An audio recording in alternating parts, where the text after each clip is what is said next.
Yeah. So Akai did that again.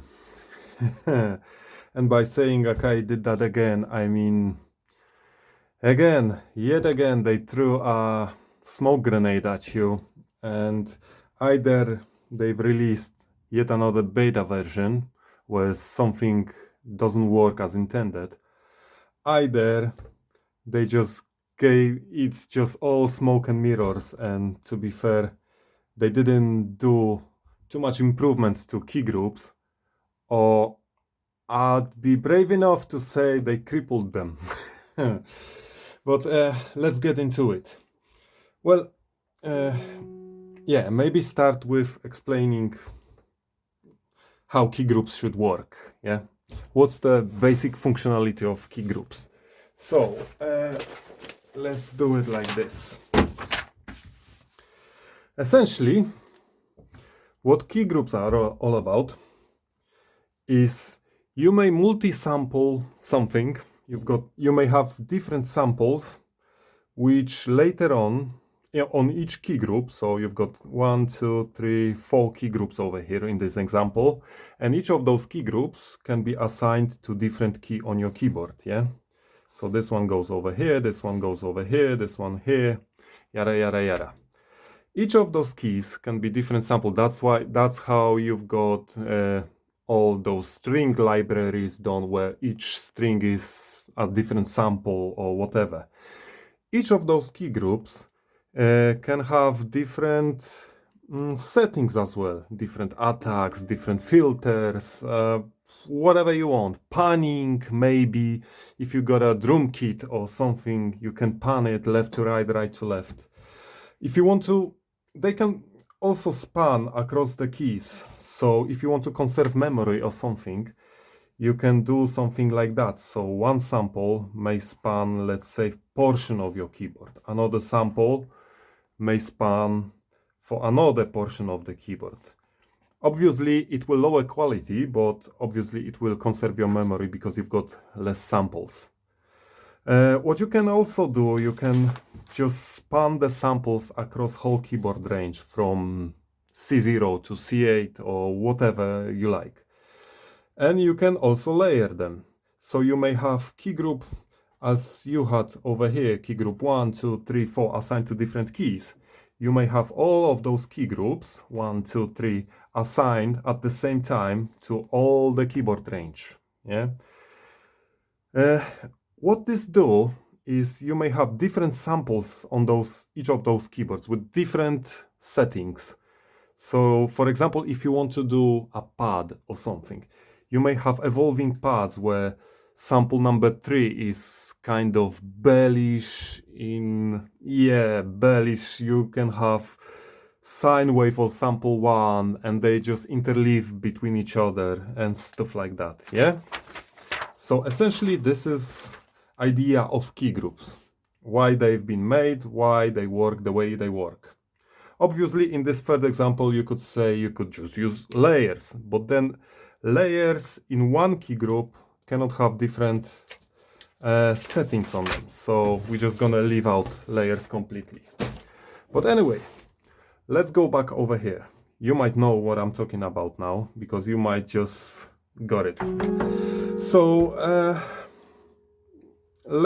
I'll show you, because I just went on a quest, like sound design quest. I thought, okay, new key groups, so I'm just gonna do something nice. And I loaded 3 samples. One is pure sine. One, oh god, that was loud. One is like kind of saw wave from Virus TI, and there is another one which looks like this. And I thought I'm just gonna combine them together, put some reverb on it or some effects, and make a nice pad. So obviously, naturally, I went to our key group and assigned them to 3 key groups. On key group number 1, I've got that virus wave. On key group number 2, I've got sine wave, and on key group number 3, I've got that, saw wave-ish type of wave. And I start playing with it. yeah, whatever. It sounds shit for now, but you get my drift. And then I thought, okay, so maybe key group number 3, I'm just gonna apply a little filter to it. Give it an envelope so it will gradually come in while the other sounds are playing.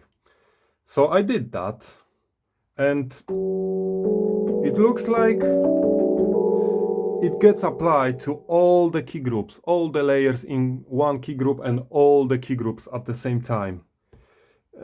Okay, it is not a... You might thought you've got... where is this? 2 filters, yeah? You would think you've got 2 filters, but these are global filters, so you cannot do anything. The same is with amp envelope. If I want to, let's say, key group number 2, let's say it's a sine wave, so I thought I'm just gonna make it... Oh, and now I have to switch off that filter. If you thought, okay, so sine wave, I can make it lower down and just make it a bit bassy. So I went over there, put a little bit of filter again, amp envelope, so I want it to gradually come in. Let's say add some attack, no, hold, we don't need hold, but let's put some attack on. And all the samples coming in at once. There is no differentiate between key groups, so I thought, okay, maybe LFO will be kind of different. Maybe LFO can work on one only key group, but it doesn't seem like it is. I don't know why they called it LFO, global LFO1, global LFO2, and 2 separate LFOs, when in fact they really are all globals. They work across all key groups at the same time. If I put that LFO to destinations, to pitch or whatever, all the samples, all the key groups are the same. And you remember when I said that Akai crippled it?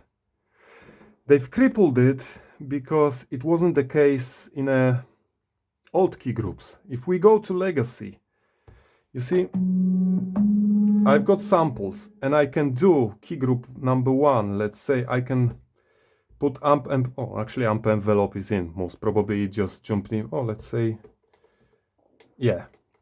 So key group number 1 can have different settings, can have long attack. Key group number 2 can have filter which is going down like this. And if you change between key groups, you see, not pitch, filter. If you change between key groups, you see those settings are changing because each key group can have different settings. So you can apply like stereo panning, apply LFO stereo panning to one key group and just leave the other one intact. Yeah, so you could do nice evolving things in old key groups. But once you go back, maybe once you go to the new ones, it seems that everything, all the settings, everything over here, everything that's new, it's applied globally. I don't know if it's a bug or it's just a feature, but at the moment Akai is advertising it as new, improved. I'm guilty of this. I was praising Akai for just making mod matrix, 32 sources, destinations, so you can think you can load your wavetable, do whatever you want, where in fact actually everything is applied globally, so there is no differentiate between key group number 1, key group number 2. Actually, there is not much you can do with it when all those things are applied globally. Basically, you would thought that you've got synth-like capabilities in your key groups, but I don't know, Akai. Is it a bug? Is it not a bug? Is it a feature? I don't know what to do with it, but in my opinion, it's kind of crippled. Why did you call it LFO2? Why is it global LFO? Why global LFO1, global LFO2 if they all globally across the all key groups? I've got 3 key groups and settings don't change. I don't know. Oh, 10-minute marks.